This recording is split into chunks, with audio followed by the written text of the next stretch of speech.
If your File Explorer is frequently becoming unresponsive on Windows 11, there are a few straightforward solutions we can try. First, let's address the most common culprit: restarting the Windows Explorer process.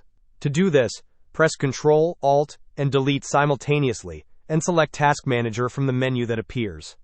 Once the Task Manager is open and the processes have loaded, locate Windows Explorer in the list. Right-click on it, and then choose the Restart option. This simple step often resolves temporary glitches causing File Explorer to freeze. Another effective method for resolving system-wide issues, including File Explorer problems, is to ensure your Windows operating system is up to date. To check for updates, right-click on the Start button, select Settings from the context menu, and then navigate to the Windows Update tab. Click on the option to check for and install any available updates. Keeping your system updated can patch known bugs and improve overall stability.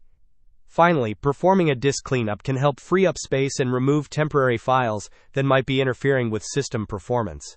To initiate disk cleanup, search for Disk Cleanup in the Windows search bar and click on the application to open it. After it scans your drive, you will be presented with a list of files to delete. Select all the checkboxes for the files you wish to remove, then click OK.